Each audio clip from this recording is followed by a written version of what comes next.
J&K must be restored its full statehood and must be restored its own independent cadre. इस तरह illegally और unconstitutionally हटाने का कोई हक नहीं था। आपने इसको इलीगली हटाया, हम कॉन्स्टिट्यूशनली और लीगली इसको रेस्टोर करना चाहते हैं।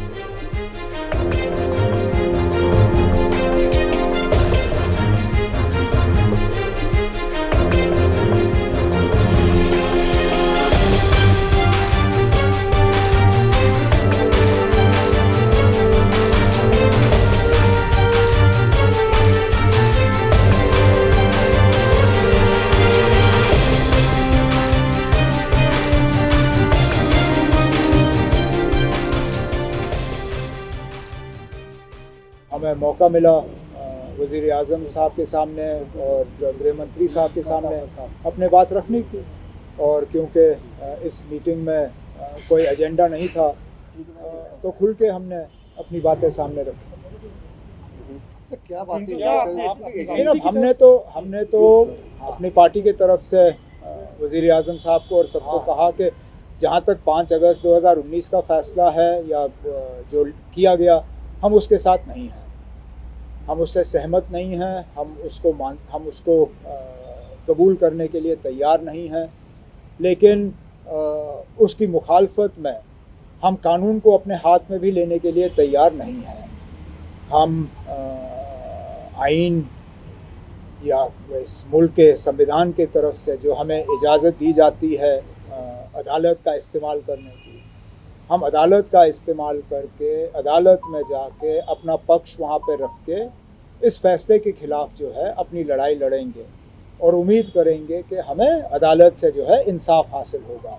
जम्मू कश्मीर को दोबारा रियासत का दर्जा दिया जाए और पूरी तरह से रियासत का दर्जा दिया जाए, कोई हाफ हार्टेड स्टेट नहीं, इसमें full statehood with J&K cadre restored to J&K, not UT cadre, not any other cadre. J&K must be restored its full statehood and must be restored its own independent cadre. And at the same time, almost all the speakers were unhappy with the move to single out Jammu and Kashmir for delimitation. There was no need. If the whole exercise of 5th August 2019 was to bring Jammu and Kashmir at par with the rest of the country, then by having a delimitation exercise independent of the rest of the country, you have set us apart from the rest of the country.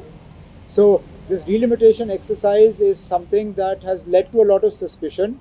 We want it to be re-looked at, and we want that J&K should be, as with other states, the people should be allowed to choose their own government, and that government should be allowed to take decisions that are in the interests of the people of J&K. हमने तो, और इसमें and में आज़ाद साहब ने बात की, उन्होंने कहा कि स्टेटहुड जो है पहले रिस्टोर होना चाहिए और उसके बाद इलेक्शन होने चाहिए। वज़ीर आज़म साहब ने इस पर कुछ कहा नहीं, लेकिन आगे देखते हैं आगे क्या होता है। हमने कहा कि आप चाइना के साथ बात कर रहे हैं जहां लोगों का कोई इन्वॉल्वमेंट नहीं है, जम्मू कश्मीर में लोगों का इन्वॉल्वमेंट है। मैंने उनको कॉम्प्लीमेंट किया, आपने पाकिस्तान से बात की, सीज फायर कराया, बहुत अच्छी बात है, इन्फिल्ट्रेशन कम हुई, बहुत अच्छी बात है। अब अगर जम्मू कश्मीर के लोगों को सुकून मिलता है, आराम मिलता है, उसके लिए अगर आपको पाकिस्तान से फिर बात करनी चाहिए। और जो ट्रेड जम्मू कश्मीर, चाहे रावलाकोट का हो, चाहे वो मुजफ्फराबाद रोड का उड़ी मुजफ्फराबाद हो, जो ट्रेड हमारा रुक गया है उसको चालू करने के लिए भी पाकिस्तान के साथ बात करनी चाहिए, क्योंकि उसमें काफ़ी लोगों का रोजगार है। और जम्मू कश्मीर में जो सख्ती है, जो पकड़ दकड़ है, जो मारपीट का माहौल है, जिस तरह से भी बात की नहीं होती है तो उसको UAPA लगाया जाता है। अभी कोई सांस ले नहीं पाता है, जर्नलिस्ट को तंग किया जाता है, सबको तंग किया जाता है।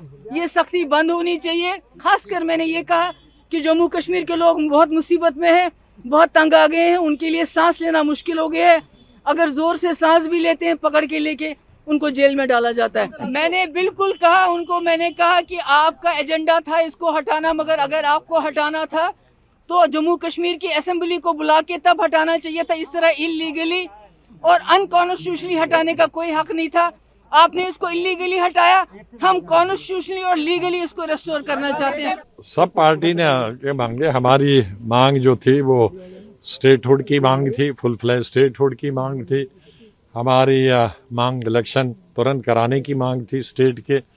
हमारी मांग थी कश्मीरी पंडितों को ऐसा वातावरण बनाना चाहिए और तुरंत कश्मीर वापस लेने का ऐसा वातावरण बनाएं जिसमें हम सब पॉलिटिकल पार्टीज़ सरकार की सहायता कर सकते हैं, मदद कर सकते हैं। हम लोगों ने पॉलिटिकल प्रिजनर्स को छोड़ने की बात की। हम लोगों ने जो गारंटी सरकार को देनी चाहिए वहाँ की रोजगार की, नौकरी की और ज़मीन की। सर 370 पे कुछ बात हुई नहीं, वापस लेने की? अधिकतर पार्टियों में ऑलमोस्ट 80% पार्टीज़ ने उस पर बताया कि भाई अभी कोर्ट के विचाराधीन है और सब ड्यूस है। बहुत ही pleasant environment, very pleasant. All the people were on the same page, belonging to different parties. They were on the same page that we have to address the problems faced by the people of Jammu and Kashmir. There were demands for the restoration of the state. So far as Article 370 was concerned, I said the matter is pending in the Supreme Court and let Supreme Court decide it. Statehood के बारे में सब लोगों ने demand की। जो लोगों ने बोला स्टेटहुड के बारे में ऑलमोस्ट यूनानिमिटी थी, लेकिन प्राइम मिनिस्टर का रिस्पांस था कि पहले डिलिमिटेशन होना चाहिए, फिर आपने जो दूसरे इशू रेज किए हैं वो कंसीडर करेंगे। लेकिन डायरेक्टली प्राइम मिनिस्टर ने स्टेटहुड के बारे में कुछ नहीं कहा, कुछ भी नहीं बोला। सिर्फ ये कहा कि पहले डिलिमिटेशन होना चाहिए, फिर दूसरे मुद्दे जो हैं उनको एड्रेस किया जाए।